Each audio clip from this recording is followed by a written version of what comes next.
ਗੁਰੂ ਰੂ ਪਿਆਰੀ ਸਾਧ ਸੰਗਤ ਜੀ, ਵਾਹਿਗੁਰੂ ਜੀ ਕਾ ਖਾਲਸਾ, ਵਾਹਿਗੁਰੂ ਜੀ ਕੀ ਫਤਿਹ। ਪ੍ਰੋਫੈਸਰ ਪੂਰਨ ਸਿੰਘ ਜੀ ਦੀ ਅਮੋਲਕ ਲਿਖਤ ਹੈ, ਜਿਸ ਦਾ ਸਿਰਲੇਖ ਹੈ ਗੁਰੂ ਗੋਬਿੰਦ ਸਿੰਘ ਦਾ ਖਾਲਸਾ। ਇਸ ਵਿੱਚ ਅਲੱਗ-ਅਲੱਗ ਸਿਰਲੇਖਾਂ ਹੇਠ ਬਹੁਤ ਸਾਰੇ ਲੇਖ ਹਨ। ਆਓ ਅਗਲੀ ਲਿਖਤ ਸਰਵਣ ਕਰਨ ਦੀ ਕੋਸ਼ਿਸ਼ ਕਰੀਏ ਜੀ, ਜਿਸ ਦਾ ਸਿਰਲੇਖ ਹੈ ਪ੍ਰੇਮ ਰਤੀ ਸੇਵਾ ਦਾ ਆਨੰਦ ਭੰਡਾਰ। ਪ੍ਰਭੂ ਪ੍ਰੀਤਮ ਦੇ ਨਾਮ ਉੱਤੇ ਕੀਤੀ ਗਈ ਸੇਵਾ ਵਿੱਚੋਂ ਅਨੰਤ ਦੀ ਬਹੁਲਤਾ ਦਾ ਭੰਡਾਰ ਆਉਂਦਾ ਹੈ।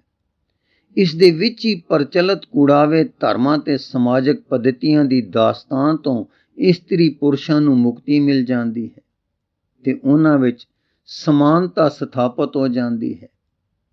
ਜੇਤੂ ਤੇ ਹਾਰੇ ਹੋਏ ਆਪਣੀ ਦੁਸ਼ਮਣੀ ਨੂੰ ਭੁਲਾ ਦਿੰਦੇ ਹਨ ਤੇ ਸੁਤੰਤਰਤਾ ਪ੍ਰਾਪਤੀ ਦੇ ਉਦੇਸ਼ ਨੂੰ ਮੁੱਖ ਰੱਖ ਕੇ ਦੇਵ ਮੰਡਲ ਦੇ ਫਰਿਸ਼ਤਿਆਂ ਸਮਾਨ ਆਪ ਸੁਤੰਤਰ ਹੋ ਕੇ ਦੂਜਿਆਂ ਨੂੰ ਵੀ ਸੁਤੰਤਰ ਕਰਦੇ ਹਨ ਤੇ ਉਹ ਦੋਵੇਂ ਉਸ ਆਨੰਦ ਵਿੱਚ ਆਉਂਦੇ ਤੇ ਇੱਕ ਦੂਜੇ ਨੂੰ ਮਿਲਦੇ ਹਨ।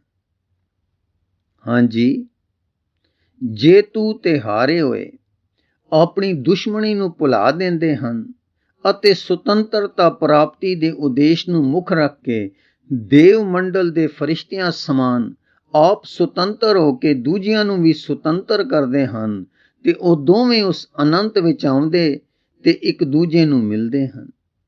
ਇਹ ਸ਼ਾਂਤੀ ਸਾਰੀਆਂ ਸਰੀਰਕ ਤ੍ਰਿਸ਼ਨਾਵਾਂ ਨੂੰ ਮੇਟ ਦਿੰਦੀ ਹੈ ਤੇ ਦ્વੈਖ ਭਾਵ ਦੇ ਸਰੋਤਾਂ ਨੂੰ ਸਦਾ ਲਈ ਬੰਦ ਕਰ ਦਿੰਦੀ ਹੈ।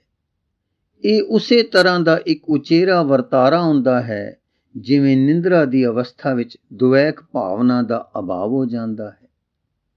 ਗੁਰੂ ਦੀ ਸੰਗਤ ਵਿੱਚ ਆ ਕੇ ਰਾਜੇ ਮਹਾਰਾਜੇ ਝੂਠੇ ਭਾਂਡੇ ਮਾਂਜਦੇ ਹਨ ਅਤੇ ਉਹਨਾਂ ਸੰਤ ਜਨਾਂ ਦੇ ਜੋੜੇ ਝਾੜਦੇ ਹਨ ਜੋ ਸਮਾਜ ਦੀਆਂ ਨਜ਼ਰਾਂ ਵਿੱਚ ਨੀਵੀਂ ਜਾਤੀ ਦੇ ਹੁੰਦੇ ਹਨ।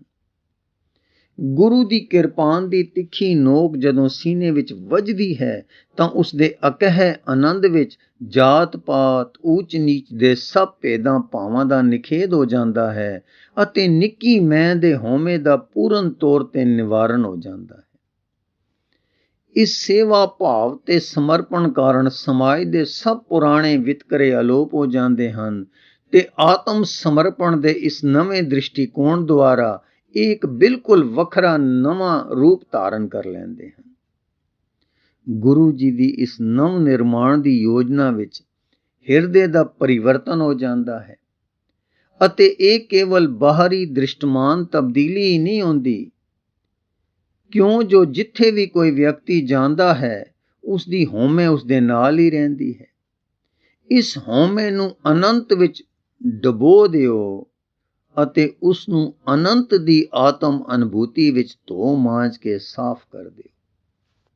ਹਾਂਜੀ, ਫਿਰ ਦੁਹਰਾ ਦਈਏ, ਗੁਰੂ ਜੀ ਦੀ ਇਸ ਨਵ ਨਿਰਮਾਣ ਦੀ ਯੋਜਨਾ ਵਿੱਚ ਹਿਰਦੇ ਦਾ ਪਰਿਵਰਤਨ ਹੋ ਜਾਂਦਾ ਹੈ ਅਤੇ ਇਹ ਕੇਵਲ ਬਾਹਰੀ ਦ੍ਰਿਸ਼ਟਮਾਨ ਤਬਦੀਲੀ ਹੀ ਨਹੀਂ ਹੁੰਦੀ, ਕਿਉਂ ਜੋ ਜਿੱਥੇ ਵੀ ਕੋਈ ਵਿਅਕਤੀ ਜਾਂਦਾ ਹੈ ਉਸ ਦੀ ਹਉਮੈ ਉਸ ਦੇ ਨਾਲ ਹੀ ਰਹਿੰਦੀ ਹੈ। ਇਸ ਹਉਮੈ ਨੂੰ ਅਨੰਤ ਵਿੱਚ ਡੁਬੋ ਦਿਓ ਅਤੇ ਇਸ ਨੂੰ ਆਨੰਦ ਦੀ ਆਤਮ ਅਨੁਭੂਤੀ ਵਿੱਚ ਧੋ ਮਾਂਜ ਕੇ ਸਾਫ਼ ਕਰ ਦਿਓ। ਅਗਲੀ ਲਿਖਤ ਦਾ ਸਿਰਲੇਖ ਹੈ ਅਨੇਕ ਵਿੱਚ ਏਕ। ਸਿੱਖ ਨੂੰ ਖਾਲਸਾ ਦੇ ਰੂਪ ਵਿੱਚ ਗੁਰੂ ਬਿਰਾਜਮਾਨ ਦਿਖਾਈ ਦਿੰਦਾ ਹੈ।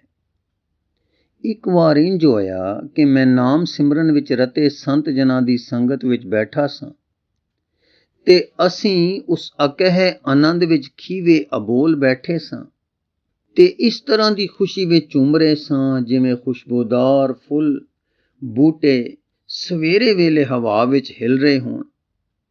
ਮੈਨੂੰ ਇਸ ਪਵਿੱਤਰ ਸੰਗਤ ਵਿੱਚ ਇੱਕ ਝਲਕਾਰਾ ਜਿਹਾ ਦਿਖਾਈ ਦਿੱਤਾ ਤੇ ਮੈਂ ਕੀ ਵੇਖਦਾ ਹਾਂ ਕਿ ਇੱਕ ਨਵੇਂ ਬਣੇ ਸਿੱਖ ਵਿੱਚ ਗੁਰੂ ਆਪ ਸੁਭਾਇਮਾਨ ਹੈ। ਹੁਣ ਮੈਨੂੰ ਇਸ ਗੱਲ ਦਾ ਸਪਸ਼ਟ ਬੋਧ ਹੋ ਗਿਆ ਹੈ ਕਿ ਅਨੇਕ ਵਿੱਚ ਏਕ ਕਿਵੇਂ ਵਿਆਪਕ ਹੁੰਦਾ ਹੈ। ਖਾਲਸਾ ਰੂਪ ਵਿੱਚ ਸਾਰੇ ਭਾਈ ਸਾਹਿਬਾਨ ਆਪਣੇ ਆਪਣੇ ਸਰੀਰਕ ਚਿੰਨ੍ਹਾਂ ਕਰਕੇ ਪਿਆਰੇ ਨਹੀਂ ਹੁੰਦੇ, ਕਿਉਂ ਜੋ ਸਭ ਸਰੀਰ ਤਾਂ ਮਿੱਟੀ ਦੇ ਭਾਂਡੇ ਹਨ, ਸਗੋਂ ਇਸ ਕਰਕੇ ਪਿਆਰੇ ਹੁੰਦੇ ਹਨ ਕਿਉਂ ਜੋ ਉਹਨਾਂ ਦੀ ਹੋਂਦ ਵਿੱਚ ਗੁਰੂ ਦੀ ਆਤਮਾ ਵਿਆਪਕ ਹੁੰਦੀ ਹੈ। ਇੱਕ ਛਿਣ ਲਈ ਜਦੋਂ ਗੁਰੂ ਆਪਣੇ ਸਿੱਖ ਦੇ ਹਿਰਦੇ ਦੇ ਮਹਿਲ ਵਿੱਚ ਆ ਕੇ ਨਿਵਾਸ ਕਰਦਾ ਹੈ ਤਾਂ ਇਹਨਾਂ ਸਭ ਦੀ ਸ਼ਾਨਦਾਰ ਖਾਲਸਾ ਦੇ ਰੂਪ ਵਿੱਚ ਕਾਇਆ ਕਲਪ ਹੋ ਜਾਂਦੀ ਹੈ।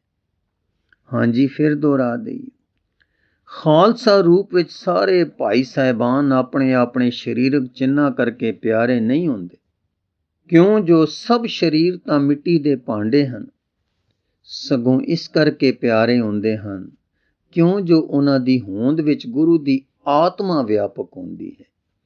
ਇੱਕ ਛਿਣ ਲਈ ਜਦੋਂ ਗੁਰੂ ਆਪਣੇ ਸਿੱਖ ਦੇ ਹਿਰਦੇ ਦੇ ਮਹਿਲ ਵਿੱਚ ਆ ਕੇ ਨਿਵਾਸ ਕਰਦਾ ਹੈ ਤਾਂ ਇਹਨਾਂ ਸਭ ਦੀ ਸ਼ਾਨਦਾਰ ਖਾਲਸਾ ਦੇ ਰੂਪ ਵਿੱਚ ਕਾਇਆ ਕਲਪ ਹੋ ਜਾਂਦੀ ਹੈ। ਅਗਲੀ ਲੇਖਣੀ ਦਾ ਸਿਰਲੇਖ ਹੈ ਸਿੱਖ ਇਸਤਰੀਆਂ।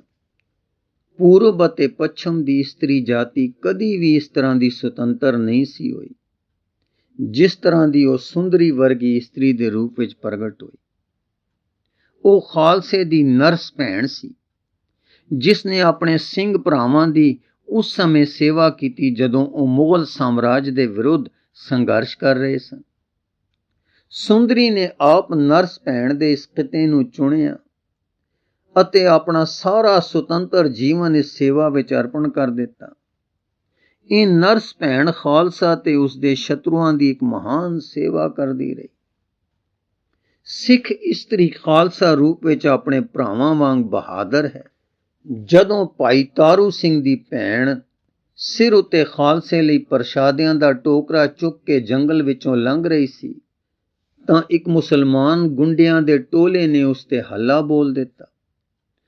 ਉਸਨੇ ਉਹਨਾਂ ਨੂੰ ਤਾੜਿਆ, ਪਰ ਉਹਨਾਂ ਦੇ ਕੰਨ ਉੱਤੇ ਜੂੰ ਨਾ ਸਰਕੀ। ਜਦੋਂ ਉਹਨਾਂ ਨੇ ਉਸ ਉੱਤੇ ਹੱਲਾ ਬੋਲਿਆ ਤਾਂ ਉਸਨੇ ਬਿਜਲੀ ਦੀ ਫੁਰਤੀ ਨਾਲ ਆਪਣੇ ਗਾਤਰੇ ਵਿੱਚੋਂ ਕਿਰਪਾਨ ਸੂਤ ਲਈ ਅਤੇ ਇਹ ਭੈਣ ਖਾਲਸਾ ਦੀ ਇੱਜ਼ਤ ਤੇ ਪਦ ਦੀ ਰਾਖੀ ਕਰਦੀ ਰਹੀ। ਜਦੋਂ ਉਹ ਆਪ ਜ਼ਖਮੀ ਹੋ ਕੇ ਆਪਣੇ ਹੀ ਖੂਨ ਵਿੱਚ ਲੱਥਪੱਥ ਹੋ ਕੇ ਡਿੱਗ ਗਈ ਤਾਂ ਉਸ ਦਾ ਇੱਕ ਸ਼ਤਰੂ ਵੀ ਜ਼ਖਮੀ ਹੋ ਕੇ ਡਿੱਗ ਪਿਆ ਸੀ। ਅਚਾਨਕ ਉੱਥੇ ਖਾਲਸਾ ਵੀ ਆ ਪਹੁੰਚਿਆ ਤੇ ਸਿੰਘਾਂ ਨੇ ਦੇਖਿਆ ਕਿ ਇੱਥੇ ਕੀ ਪਾਣਾ ਵਰਤਿਆ ਹੈ। ਜਦੋਂ ਜਲ ਦਾ ਕਟੋਰਾ ਲਿਆ ਕੇ ਆਪਣੀ ਆਖਰੀ ਸਵਾਸਾਂ ਤੇ ਪੁੱਜੀ ਉਸ ਬੀਬੀ ਨੂੰ ਪੀਣ ਵਾਸਤੇ ਦਿੱਤਾ ਗਿਆ ਤਾਂ ਉਸਨੇ ਆਪ ਉਸ ਜਲ ਨੂੰ ਛਕਣ ਦੀ ਥਾਂ ਇਹ ਕਿਹਾ ਕਿ ਇਸ ਜ਼ਖਮੀ ਹੋਏ ਮੁਸਲਮਾਨ ਵੈਰੀ ਨੂੰ ਪਿਲਾ ਦਿਓ, ਜਿਸ ਨੇ ਕੁਝ ਪਲ ਹੀ ਪਹਿਲਾਂ ਉਸ ਤੇ ਹੱਲਾ ਬੋਲਿਆ ਸੀ।